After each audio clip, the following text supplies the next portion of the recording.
सूत्रों के मुताबिक चन्नी गुट ने, चरणजीत सिंह चन्नी के गुट ने पंजाब कांग्रेस अध्यक्ष राजा वड़िंग के खिलाफ खुली बगावत तो करी रखी है। आज गुरदासपुर में एक बार फिर गुरदासपुर के सांसद सुखजिंदर रंधावा वो भी चन्नी कैंप में शामिल हो गए। तो सुबह ही वो आज फिजिकली वहां प्रेजेंट है सर। हाँ, नहीं, उन्होंने ओपनली कहा कि हम चन्नी गुट को समर्थन, चन्नी गुट ने कांग्रेस हाईकमान को अल्टीमेटम भी दे दिया है। उनका कहना है कि वो अमरिंदर राजा वड़िंग को उनके किसी भी कार्यक्रम में शामिल नहीं होंगे। चन्नी ग्रुप पंजाब दौरे पर आ रहे भूपेश बघेल से भी मुलाकात नहीं करेगा। अभी हमने आपको बताया था भूपेश बघेल वहां पर सुलह सफाई कराने के लिए पहुंच रहे हैं। चन्नी ग्रुप ने कह दिया हम इनसे कोई मीटिंग नहीं करेंगे।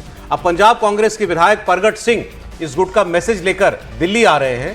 पंजाब कांग्रेस प्रभारी भूपेश बघेल 5 दिन के दौरे पर आज ही पंजाब पहुंचे हुए थे। उससे पहले एक तस्वीर पोस्ट की गई है चन्नी ग्रुप की तरफ से, जिसमें सुखजिंदर रंधावा के अलावा 7 विधायक उनके साथ दिखाई देते हैं। सुखजिंदर रंधावा बयान दे रहे थे सर, लेकिन उस मीटिंग में जाना उनका तो ये तो अभी मिलके भी है ना गृह मंत्री से। नहीं, मैं कह रहा हूं इसका मतलब रंधावा साहब एक सीरियस पॉलिटिकल लीडर है, राजस्थान के प्रभारी सौरभ जी, क्योंकि बड़ा मुश्किल है आप लोगों के साथ प्रोग्राम करना। पता नहीं लगता कब ये तंज कर रहे हैं, कब खबर दे रहे हैं। संयोग देखिए कि अभी हमने इससे पहले यही कहा था ना कि लगता है अपॉइंटमेंट लेटर मिल गया है, बेचार कितना भी कोशिश कर ले दूसरी वाली कंपनी में इनका जाना तय है, या इतना बड़ा ऑफर दे दे कि वो रुक ही जाए। इसका मतलब ये हुआ कि चन्नी जी और रंधावा जी इन सब की तैयारी, मतलब जिसको ये योजना पूरी है, तो उसको दूसरी कैसे वो ऐलान करें? कंपनी ही नहीं है कोई दूसरी, नहीं अपनी कंपनी खोलनी पड़ेगी। नहीं अच्छा, ये पता कहां चलता है? बीजेपी में जाएंगे सर, बीजेपी है, बीजेपी के पास जाएंगे सर। ये पता कहां चलता है? चन्नी को लेगी बीजेपी सर, लेगी। बात हो गई है, अमृतपाल का आप लिखवा लो मेरे से।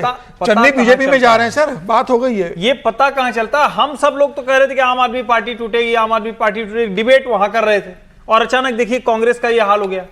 तो ये जरा समझने की जरूरत है। ये तो बड़े जानकार लोग कहते थे कि पंजाब में बीजेपी कोई बहुत बड़ा स्टेप उठाने जा रही है। भाई मैं कह रहा हूं, अच्छा आप थोड़ा परिदृश्य बदल के देखिए। मैंने कहा था ये सारे लोग अगर इधर आ जाएं, मेन पार्टी बनेगी इलेक्शन में, बाकी जो होगा तो देखा। अमरिंदर सिंह के क्या हुआ था? पूर्व मुख्यमंत्री अमरिंदर सिंह कांग्रेस से बगावत की, उन्होंने अलग पार्टी बनाई, बीजेपी का समर्थन रहा, बाकी बीजेपी में चले गए। कोई बैगेज नहीं, किसी का बैगेज नहीं। इससे बड़े बैगेज वाले भारतीय जनता पार्टी में चले गए सर।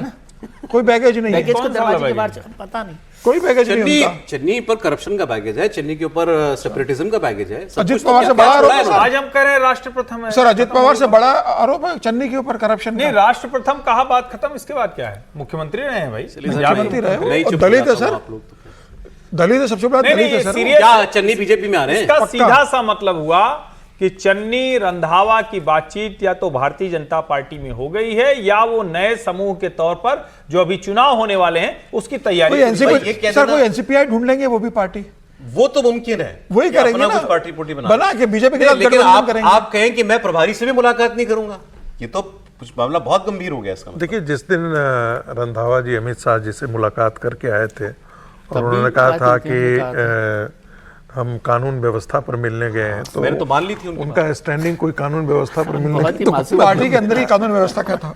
नहीं सर, थी सर अपनी सुरक्षा की बात करने गए, सुरक्षा की मतलब गए थे। नहीं, तो उसके बाद और भारतीय जनता पार्टी इस बार पंजाब के चुनाव को, हम लोग कहानी कुर्सी में चर्चा कर रहे थे कि बहुत गंभीरता से उस चुनाव को, चलिए, और उस गंभीरता में ये भी ब्रेक का समय हो गया। कम से कम एक दलित नेता उनको चाहिए था, हो सकता है वो। हाँ, नाम है, मुझे बताइए, चन्नी की अपनी पार्टी से सुलह होगी या नहीं? नहीं, अब मुझे कठिन दिखता। नहीं होगी सर, नहीं होगी। अब कब मानेंगे आप, ये आप बताइए। ओके, आप बताइए। कहाँ होने नहीं होने वाली, आप बताइए। बिल्कुल नहीं सर, वो जा रहे हैं, अब भी मान जाइए। और कांग्रेस को निकाल देना चाहिए, इतना बनाने से बेहतर उसको निकाल के बाहर करें। आप राहुल जी के जरिए बड़ा प्रस्ताव दिलवा दें, हो सकता है राहुल जी बना लें। वो जोक आपने सुना है ना कि वो एक ऑफिस में 5 लोग बैठे हुए थे और बॉस ने जोक सुनाया, तो 4 लोग हंसे, एक आदमी नहीं हंसा। तो पूछा किसने, कि उसको अपॉइंटमेंट लेटर मिल गया।